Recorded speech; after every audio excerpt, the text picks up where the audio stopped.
continue the discussion on the decomposition algorithm.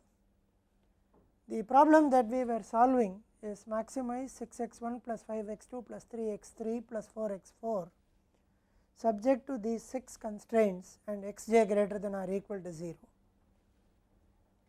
The underlying principle in the decomposition algorithm is that when we relax a certain set of constraints, the problem gets decomposed into more than one linear programming problem.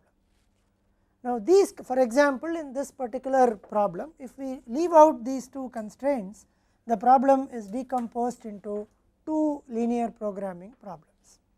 Now, these constraints which we can take out so that we can decompose belong to what is called as the master problem. And we also said that if we remove this out, the problem becomes 2 subproblems.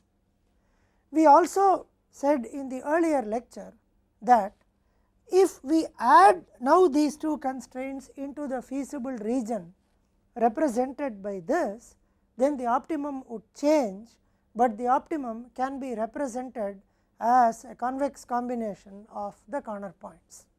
So, what we did was we first noted down all the corner points here, and for the first set of constraints these 4 points are the corner points, and for the second set here these 4 points are the corner points. Now, we do not explicitly store all the corner points, instead we generate the corner points as they enter into the basis by following a column generation procedure. We converted this problem into this, where lambda j now becomes the variable, x j is a known corner point that is there in the basis. So, the problem now becomes minimize C j x j lambda j, where lambda j is the variable, subject to a x j lambda j equal to b I, sigma lambda j equal to 1 and lambda j greater than or equal to 0. We started the problem by looking at the corner point 0 0 0 0, which was the first basic variable.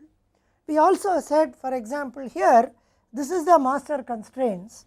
There are 2 master constraints which are here.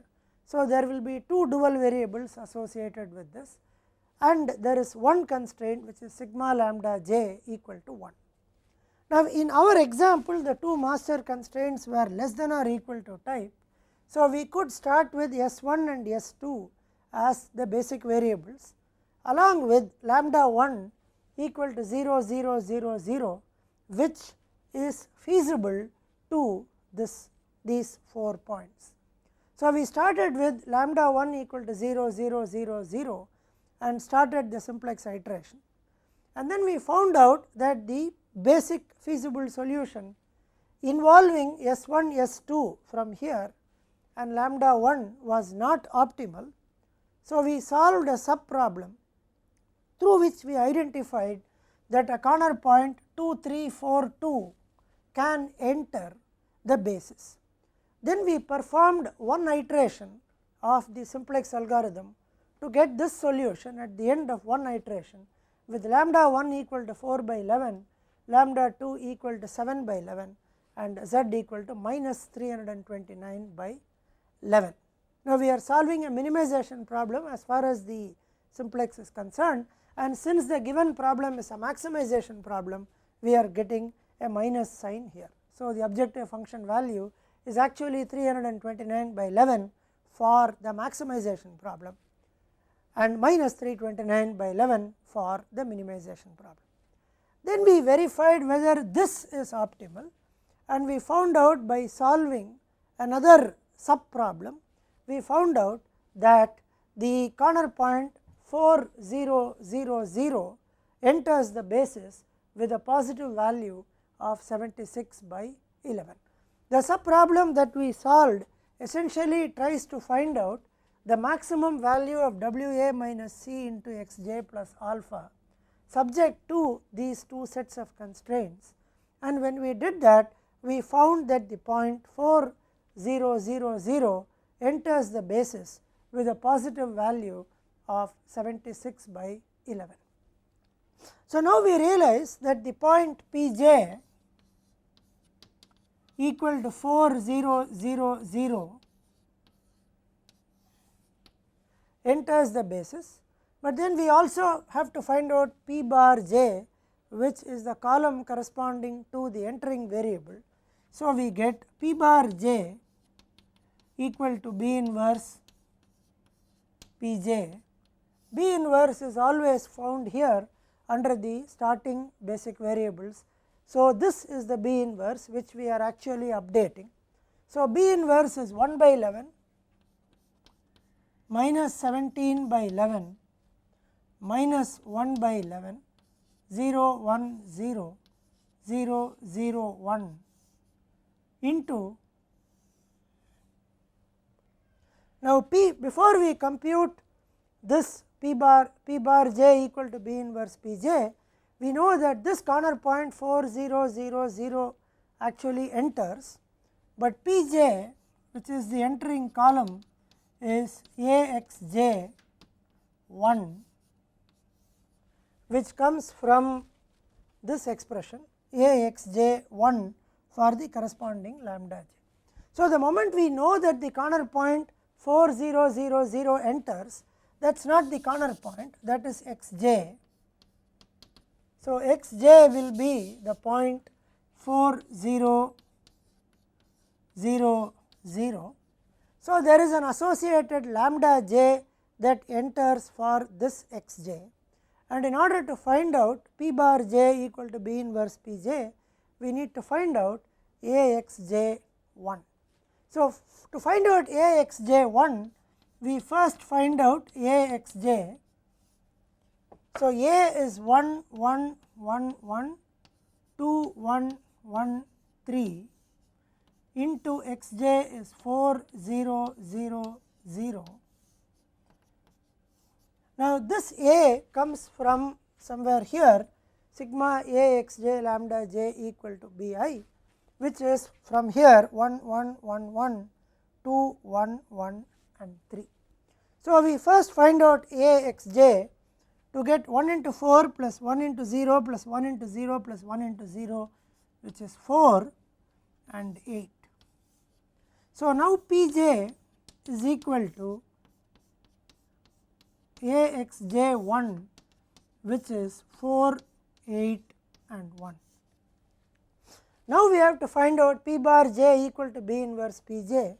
So, P j is 4 8 1, from which P bar j is equal to 4 by 11 plus 0 into 8 plus 0 into 1, which is 4 by 11, minus 17 by 11 into 4 is minus 68 by 11, plus 8 plus 0.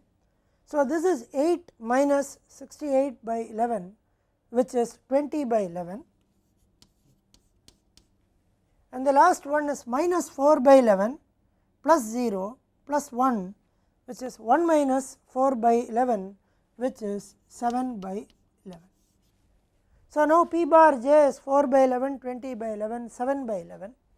Therefore, another solution with lambda 3 as the corresponding variable enters the basis, another corner point whose variable name is lambda 3, which is the corner point 4 0 0 0, which is shown here, lambda 3, which is 4 0 0 0, enters the basis with a zj minus cj value of 76 by 11, a positive value, and the entering column has values 4 by 11, 20 by 11 and 7 by 11.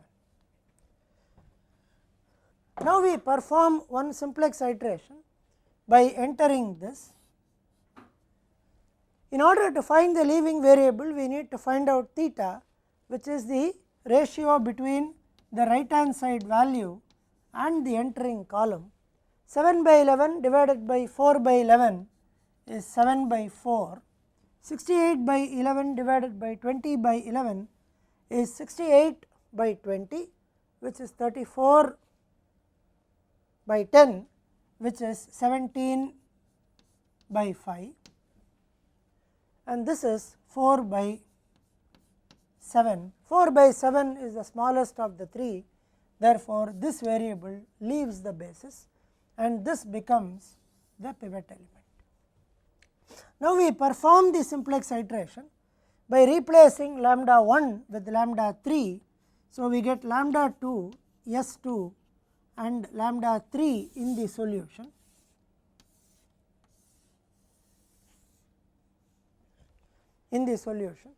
So, divide everything by 7 by 11 to get minus 1 by 7, 0, 11 by 7 and 4 by 7 here. Now, we need this will become 1. So, now we need a 0 here. So, this minus 4 by 11 times 1 will give 0. So, this minus 4 by 11. So, 1 by 11 plus 4 by 77 is 11 by 77, which is 1 by 7. So, this minus 4 by 11 times this is 0. This minus 4 by 11 is minus 4 by 7. This minus 4 by 11 into this. So, this is 16 by 77. This is 49 by 77, 33 by 77, which is 3 by 7. This would become a 0. Now, we need another 0 here. So, this minus 20 by 11 times 1 will give 0. So, this minus 20 by 11. So, this is plus 20 by 77. This is minus 17 into 7 is 119. So, minus 119 plus 20 is minus 99 by 77, which is minus 9 by 7. This is 1. This minus 20 by 11 times this. So, this minus 20 by 11 will give minus 20 by 7. This minus 20 by 11. So, this is 80 by 77. So, this is 68 into 7. 68 into 7 minus 80 is 396 by 77, which would mean that this is 7, 11 3s are 33, 36 by 7. So, we would get 36 by 7 here, and we also know that we can do the same row operation to get the other one here. So, in order to get a 0, this minus 76 by 11 times will give 0. So, this minus 76 by 11 times. So, minus 47 by 11 plus 76 by 77. So, minus 47 into 7 is 329 plus 76, 253 by 77. So, 11 2s are 22. So, 23 by 7. So, we would get minus 23 by 7. This will become 0. This minus 76 by 11 into 1. So, this minus 76 by 11 into 1 is minus 76 by 7. This will be minus 329 by 11 minus 76 by 11 into 4 by 7. So, this itself is 304 by 77 minus 329 by 11. So, this would give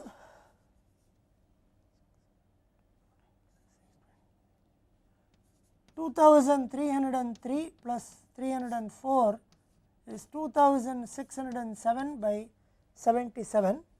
11 2s are 22, 11 3s are 33, 237 by 7. So, minus 237 by 7 is what we get at the end of the iteration. Now, let us quickly make a few checks to ensure that we are doing it right. Sigma lambda j is equal to 1. So, 3 by 7 plus 4 by 7 is 1. The actual solution, basic feasible solution to the entire problem at this stage is given by lambda 2 into x 2 plus lambda 3 into x 3, which is 3 by 7 into 2, 3, 4, 2 plus 4 by 7 into lambda 3, which is 4, 0, 0, 0, which is 6 by 7 plus 16 by 7 is 23 by 7, rest of them are 0. So, this is 9 by 7, this is 12 by 7 and this is 6 by 7. This is the corner point that we actually have as basic feasible solution to the entire problem.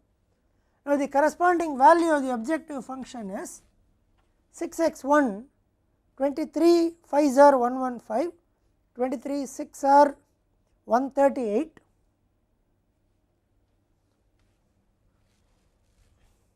So, this is 4 into 4 16 plus 6 22 by 7, 9 by 7, 12 by 7 and 6 by 7.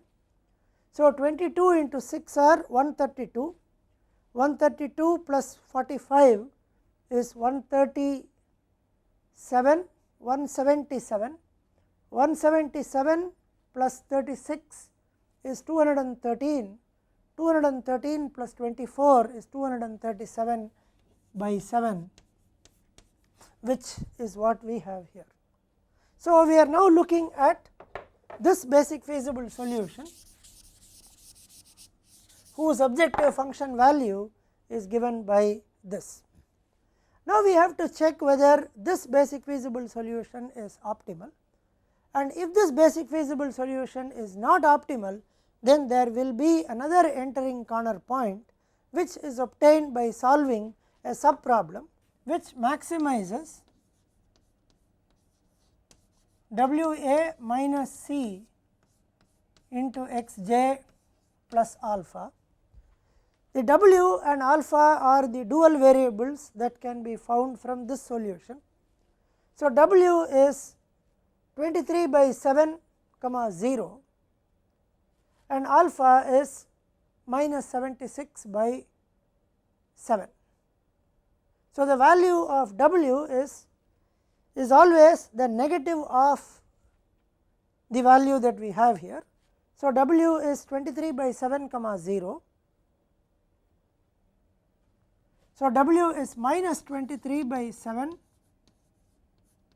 comma 0 and alpha is minus 76 by 7. Because we have values Zj minus Cj here, they directly give us the value of the dual associated with the problem. So, W is minus 23 by 7 0 and alpha is minus 76 by 7. So, we now find out W A minus C and then have x j. So, W A is now minus 23 by 7 0 into x j is 1, A is 1 1 1 1 2 1 1 3, which is minus 23 by 7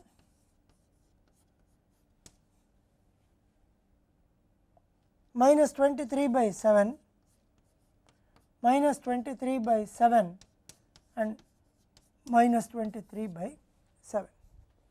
Now, W A minus C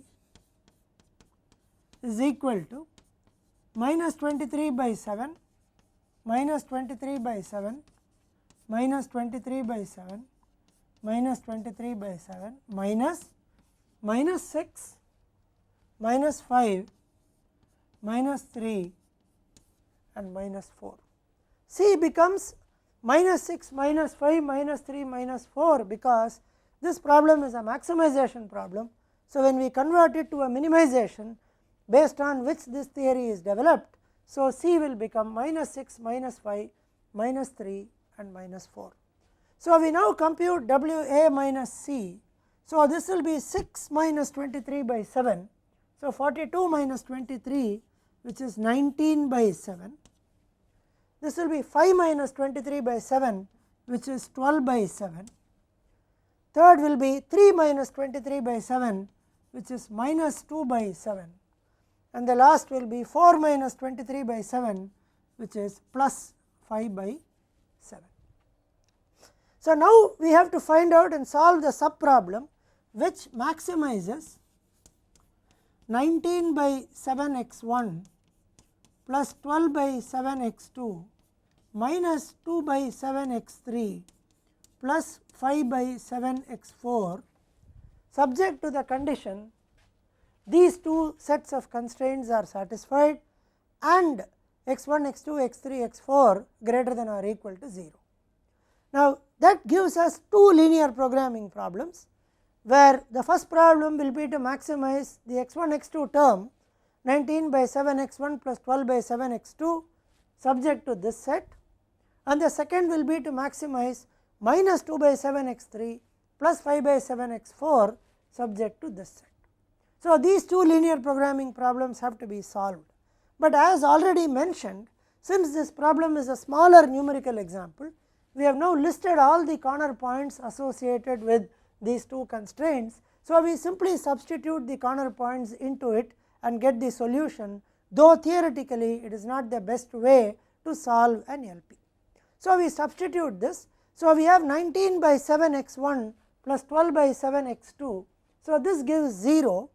This would give 19 into 4, 76 plus 0. This will give us 60. This will give us 19 into 2, 38 plus 12 into 2, 36, which is 74. Therefore, the point 4, 0 is optimal here with 76 by 7 as the objective function value. Second one is minus 2 by 7 x 3 plus 5 by 7 x 4. So, 0, 0 will give 0. This will give a negative value. This will give us a value 20 by 7, and this would give us a value minus 8 by 7 plus 10 by 7. So, this is optimal.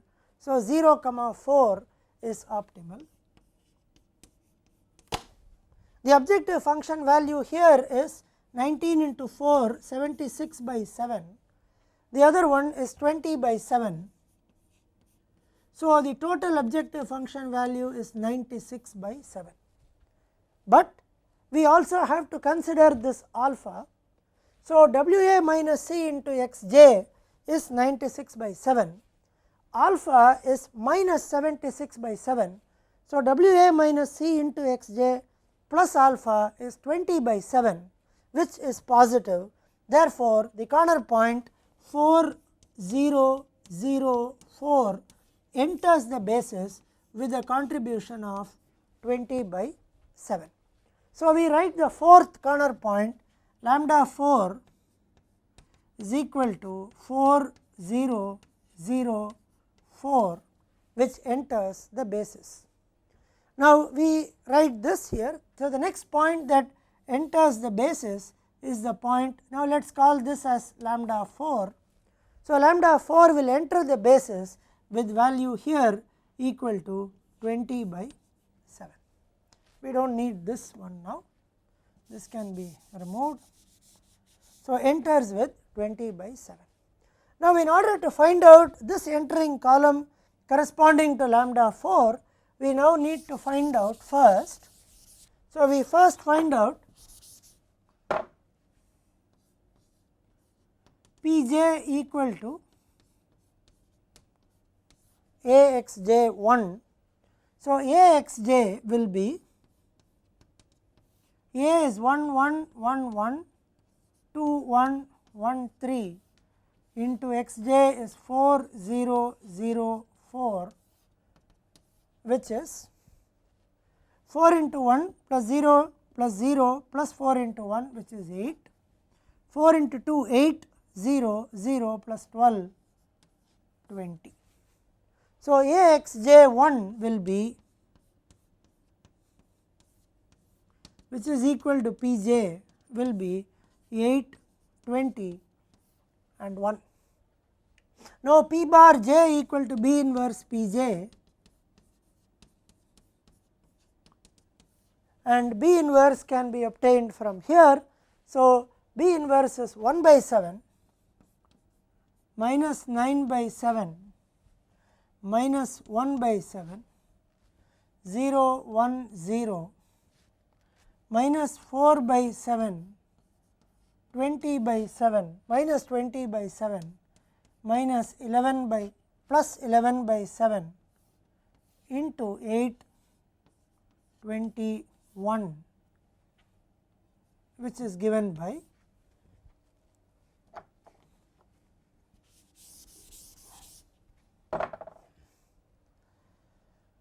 8 by 7 minus 4 by 7 is 4 by 7 minus 72 by 7 plus 20 minus 20 by 7 is 20 minus 92 by 7, which is 48 by 7. 140 minus 92 is 48 by 7 minus 8 by 7 plus 11 by 7 is 3 by 7. So, the entering column is now 4 by 7, 48 by 7 and 3 by 7. Now, we need to find out theta. Theta is the right hand side divided by the entering column. So, this variable will enter the basis. Now, theta is 3 by 7 divided by 4 by 7, which is 3 by 4. 36 by 7 divided by 48 by 7, which is 36 by 48, which is also 3 by 4. 4 by 7 divided by 3 by 7 is 4 by 3. So, the minimum theta will leave the basis. Now, there is a tie for the leaving variable. So, when there is a tie for the leaving variable, it gives us a degenerate basic feasible solution. So, at present there is no conclusive rule that we can use.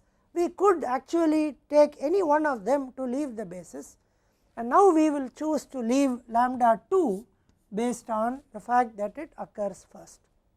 So, we enter the variable lambda 4 and the variable lambda 2 leaves the basis. So, we perform one more simplex iteration with lambda 4 replacing lambda 2, and we have S2 and we have lambda 3.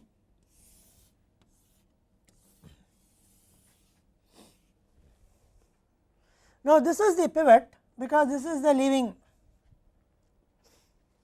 element. So, divide every element of the pivot row by the pivot to get a 1 here. So, 1 by 7 divided by 4 by 7 is 1 by 4, 0 minus 1, this is the right hand side value. So, you get 3 by 4 and we will get a 1 here.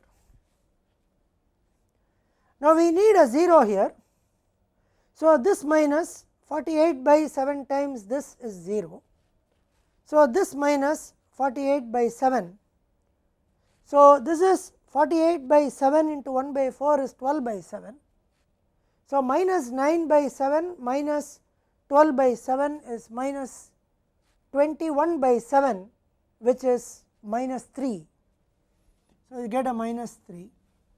So, this minus 48 by 7 times will give us a 1. This minus 48 by 7 times this. So, minus 20 by 7 plus 48 by 7 is plus 28 by 7, which is plus 4. So, this minus 48 by 7. So, 36 by 7, this minus 48 by 7 is 36 by 7. So, you will get a 0 here, because 3 by 4 into 48 by 7 is 36 by 7, 36 by 7 minus 36 by 7 is 0, which is understandable because we had a tie here and which resulted in a degenerate basic feasible solution. So, automatically the next one will have value equal to 0. Now, this would also be 0. Now, we need another 0 here. So, this minus 3 by 7 times 1 would give us a 0. So, this minus 3 by 7. So, minus 1 by 7 minus 3 by 28 is minus 7 by 28, which is minus 1 by 4. So, this minus 3 by 7 would give us 0. This minus 3 by 7 is 11 by 7 plus 3 by 7, which is 14 by 7, which is 2. This minus 3 by 7 is 4 by 7 minus 3 by 28. So, this into 3 by 7 is 9 by 28. So, 4 by 7 minus 9 by 28, 16 minus 9 is 7 by 28, which is 1 by 4. Now, this will be 0. Now, we also know that we can get this by a similar row operation. So, this minus 20 by 7 times this would give us a 0 here.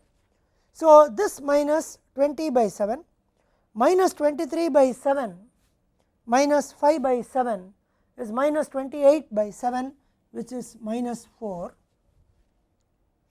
This minus 20 by 7 is 0. This minus 20 by 7 is minus 76 by 7 plus 20 by 7 minus 56 by 7, which is minus 8. This minus 20 by 7 minus 237 by 7 minus 60 by 28, which is minus 15 by 7. So, this is minus 252 by 7. So, minus 252 by 7 is 7 3s are 21, 42, 7 6 are 42 minus 36. So, we get a solution with minus 36 that comes here. So, the basic feasible solution here has lambda 3 equal to 1 by 4, lambda 4 is equal to 3 by 4. So, lambda 3 plus lambda 4 is equal to 1, which satisfies sigma lambda j equal to 1, and then it has a solution with 36. So, the solution that we actually are looking at from here is lambda 3 x 3 plus lambda 4 x 4, which is 1 by 4 into x 3 4 0 0 0 plus 3 by 4 into x 4 4 0 0 4, which is 1 by 4 into 4 plus 3 by 4 into 4 is 4, you get 0, you get 0, and you get 1 by 4 into 0 plus 3 by 4 into 4, which is 4 0 0 3. This is the basic feasible solution to the original problem represented by this solution. Now, the z value associated with this is 4 into 6 24 plus 3 into 4 12, which is 36. So, now we have to find out whether this is optimal. So, in order to find out that this is optimal, we need to check if there is any other entering column or entering corner point that we have. So, in order to do that, we again need to find out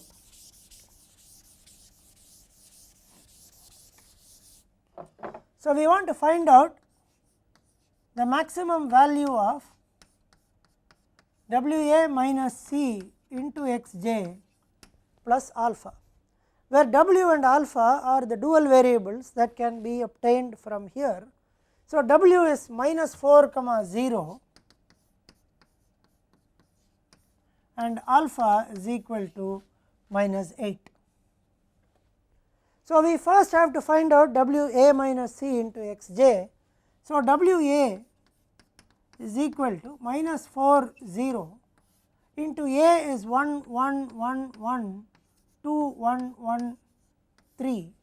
We know that a is the constraint coefficient corresponding to the master problem constraints, which can be got from here, and therefore, W into a is now minus 4 into 1 plus 0 into 2, which is minus 4, minus 4 into 1 plus 0 into 1, which is minus 4 and minus 4. Now, W a minus c will be minus 4 minus 4 minus 4 minus 4 minus minus 6 minus 5 minus 3 minus 4. Again the minus 6 minus 5 minus 3 minus 4 comes from here. The original problem is a maximization problem. So, when we convert it into a minimization problem, the coefficients take a negative sign. So, C is minus 6 minus 5 minus 3 minus 4. This will give us 2 1 minus 1 and 0. So, we need to solve a problem that maximizes 2x1 plus x2 minus x3 plus 0 x4 subject to these two sets of constraints and xj greater than or equal to 0. So, this problem can be decomposed into two linear programming problems, one that maximizes 2x1 plus x2 subject to this, and the other that maximizes minus x3 plus 0 x4 subject to this. So, two separate LP problems have to be solved, but again as explained earlier, since it is a smaller sized problem, we have written down all the corner points here. So, by a simple substitution of the corner points, we can get the optimum, though it is not the best way to solve the LP problem. So, we substitute here. So, for 2x1 plus x2, for 0 0 the value is 0, for 4 comma 0 the value is 8, for 0 comma 5 the value is 5, and for 2 comma 3 the value is 7. So, 4 comma 0 is optimal with z equal to 8, 4 comma 0 with z equal to 8. Now, for the second one that maximizes minus x3 plus 0 x4, now 0 comma 0 is 0, 5 comma 0 is minus 5, 0 comma 4 is 0, and 4 comma 2 is minus 4. Therefore, the value will be 0 comma 0 with 0 will be the optimum. So, this is 0 comma 0 with z equal to 0. So, the best solution at this point is the corner point 4 comma 0 comma 0 comma 0 with z is equal to 8 plus 0, which is 8. But then we have to go back and look at this. We have solved only this part and said there is a corner point 4 0 0 0 with z equal to 8, but alpha is another minus 8. Therefore, when we include this alpha into the objective function, the z value actually is 8 minus 8, which is 0. So, we do not have the corner point with a positive value of WA minus C into xj plus alpha. The best we can get is 0, and also that corner point 4 0 0 0 is already in our solution as lambda 3, which is here. So, we do not have an entering corner point, therefore, the algorithm will terminate saying that the current solution is optimal. We have already found that the solution which is given by lambda 3 equal to 1 by 4, lambda 4 equal to 3 by 4 gives us on substitution and simplification the corner point 4 0 0 3, which means x1 equal to 4, x4 equal to 3 with z equal to 36 as the optimum solution to the given linear programming problem. So, this is how the decomposition algorithm actually works. So, very quickly let us go back and summarize what we have done. We started, even though the procedure that we have followed looks a little laborious, involves a lot of iterations, but for larger sized linear programming problems, this one is far superior compared to, in terms of computation time, far superior compared to treating it as one set of 6 constraints and solving it as a linear programming problem. Now, this decomposition that we have seen is called the Dantzig-Wolfe decomposition principle, or it is called the Dantzig-Wolfe decomposition algorithm or a Dantzig-Wolfe decomposition principle, where if the problem can be decomposed into smaller sized linear programming problems by leaving out a set of constraints, we exploit that property and solve smaller sized linear programming problems. We identify the master constraints and then we also add a linking constraint which is sigma lambda j equal to 1, and it also borrows the principle that because of the convexity property of the feasible region of a LP, any point inside the feasible region can be represented as a convex combination of corner points.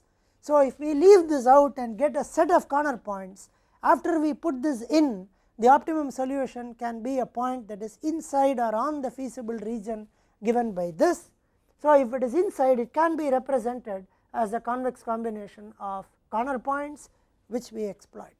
So, at every iteration of the simplex, where here we store only the B inverse, we solve a sub problem which tries to maximize W A minus C into x j plus alpha, and if there is a corner point that can enter the basis, then such a corner point will have a positive value of W A minus C into x j plus alpha, which means it essentially has a positive value of Z j minus C j for a minimization problem. So, through a process of column generation and decomposition into sub problems, we are able to solve a larger decomposable linear programming problem very efficiently using the Dantzig-Wolfe decomposition principle or the Dantzig-Wolfe decomposition algorithm. So, what we do next is we will look at one more approach to solve linear programming problems, which is called the Primal-Dual algorithm.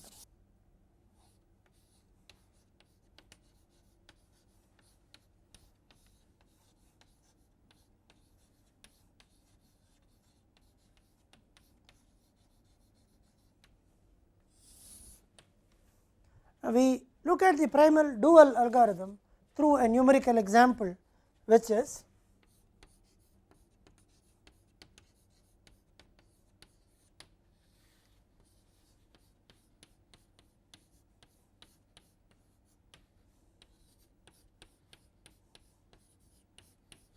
greater than or equal to 8 and 5x1 plus 2x2 greater than or equal to 12, x1 x2 greater than or equal to 0.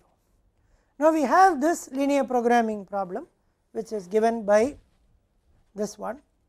We have already seen how to solve this linear programming problem by the simplex algorithm. Now, what we are going to do is we are going to introduce another technique which is somewhat related to the simplex algorithm. It borrows ideas from linear programming theory, and then we are going to solve this problem. Now, at the end of it, we will see how efficient this method is. Now, the first thing that we observe is that this problem is a standard minimization problem with two constraints. Both the constraints are of the greater than or equal to type. Now, first let us write the dual to this problem by also considering these two explicitly as constraints. So, we will write this as x1 greater than or equal to 0 and x2 greater than or equal to 0. So, let us write it this way, and let us also treat these two as some kind of constraints to begin with. So, what we will do is we will now introduce dual variables. So, we will introduce dual variables y1 and y2 into this.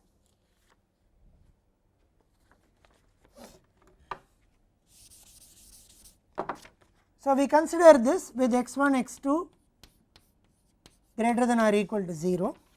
So, as always what we do is we convert these inequalities into equations by adding slack variables.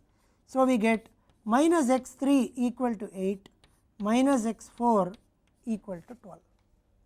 Now, let us write the dual associated with this problem. So, we introduce two dual variables which we call as y1 and y2.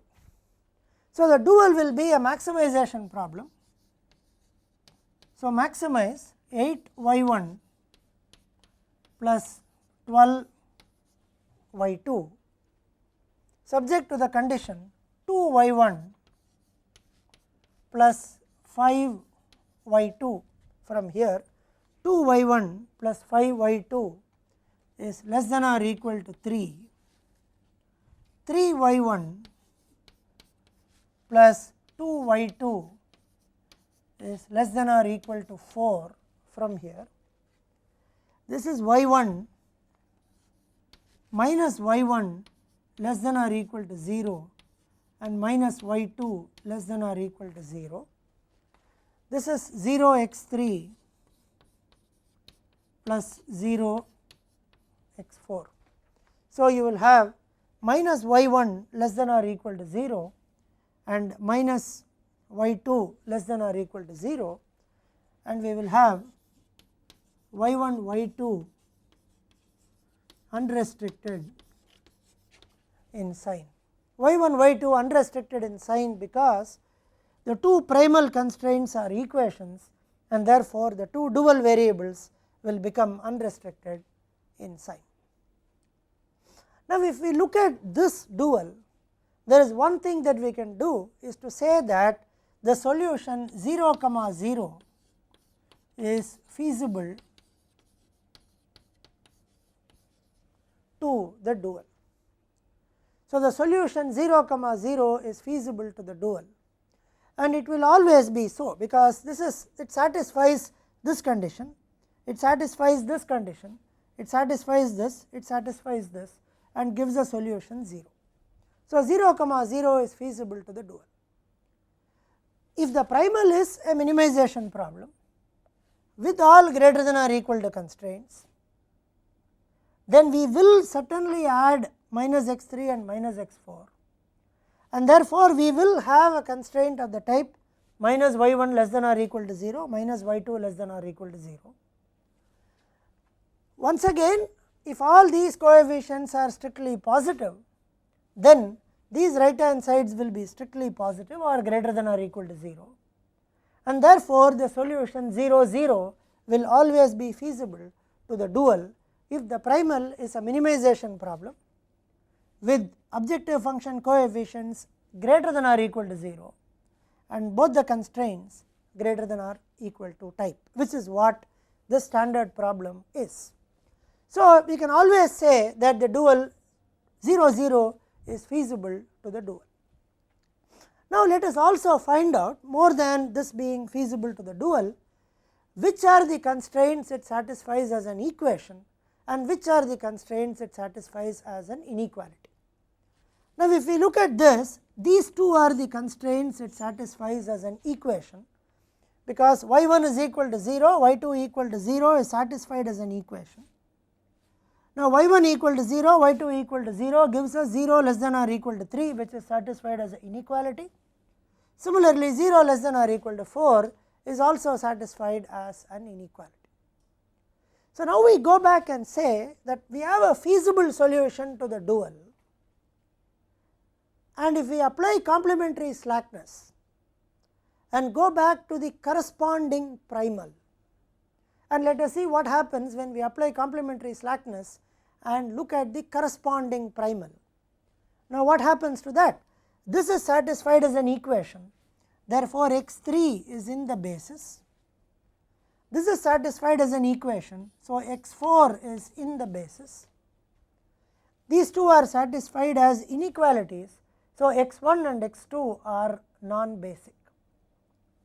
So, if we apply complementary slackness to this solution, then we end up actually getting to solve minus x3 is equal to 8, minus x4 is equal to 12.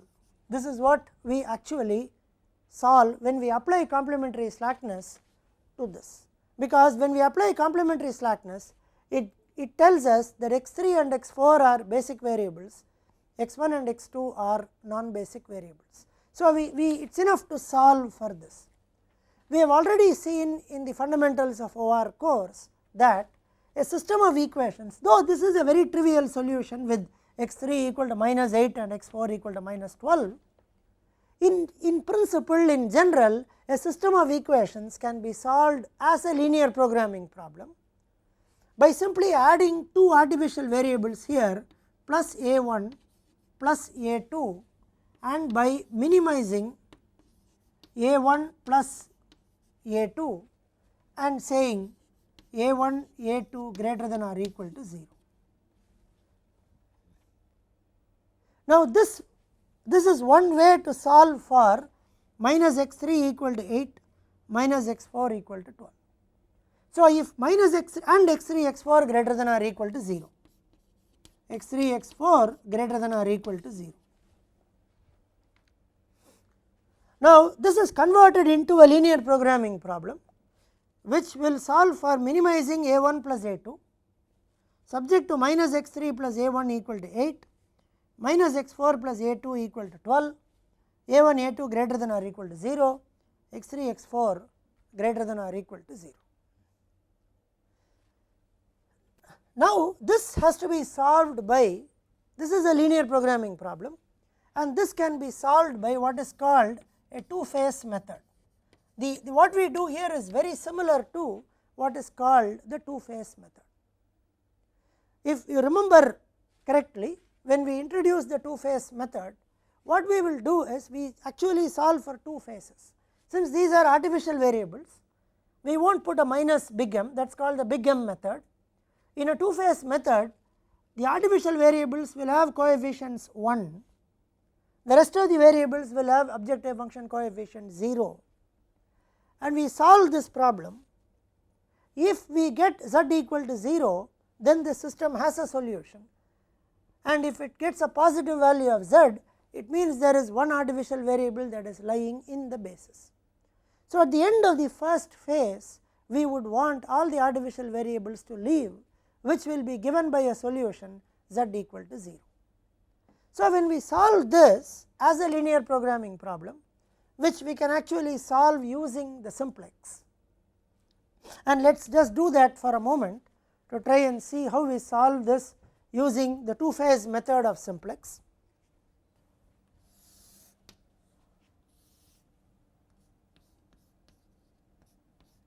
Minus x 3 minus x 4 A1 A2. So, minimization problem. So, 1 and 1. So, we have A1 and A2 as the variables. So, we have minus x 3 minus x 3 plus x 4 plus A1 is equal to 8, minus x 4 plus A2 equal to 12. This value is 1 comma 1, this is 0 0. So, 1 into minus 1 plus 1 into 0 is minus 1. So, 0 minus 1 is plus 1, plus 1 0 0 dash, because these variables are here, or we could also put a value 20. 1 into 8 plus 1 into 12 is 20. Now, this value is Cj minus Zj, it is a minimization problem. So, negative Cj minus Zj will enter and positive Cj minus Zj will not enter. So, there is no negative Cj minus Zj. So, the algorithm terminates with the optimum solution A1 equal to 8, A2 equal to 12 and Z equal to 20. So, this terminates with the solution A1 equal to 8, A2 equal to 12 and Z is equal to 20. So, now we have A1 is equal to 8, A2 equal to 12 and Z is equal to 20. Now, what we need to do is, what we have actually done is the following. We wrote the dual, we picked a feasible solution to the dual. We incidentally we picked a solution, the dual has two variables here. So, we picked a solution for y1 and y2. Now, the dual had two variables here because the primal had two constraints here. Now, we picked a value for y1 y2 which is dual feasible, and then we apply complementary slackness to see whether the corresponding primal is feasible. Now, in this particular instance, the corresponding primal was not feasible because the artificial variables are lying in the basis. If the corresponding primal were feasible, then the dual feasible solution is optimal by the duality theorems, because we could go back and say that there is a feasible solution to the dual, there is a feasible solution to the primal which satisfies complementary slackness, and therefore, it will be optimal to the primal and dual respectively. We would also say in that case that the objective function values would also be equal. So, the basic idea is to have a feasible solution to the dual, apply complementary slackness, and then try to find out the corresponding solution to the primal. The corresponding solution comes because the dual has two variables. The dual originally had two variables because the primal has two constraints. So, now dual has the feasible solution has values for y 1 y 2 greater than or equal to 0. So, when we apply complementary slackness to this will result in two variables here becoming basic when we do this. So, two variables will become basic, or less than two variables will become basic. Therefore, we can solve the problem after we obtain the complementary slackness conditions to check whether we have a feasible solution. Now, we have found out that this is not so. So, what we have to do now is to go back and find out another dual feasible solution from this preferably, and then apply the same complementary slackness and see whether the primal is feasible. So, we repeat such a process. So, what we do next we will see in the next lecture.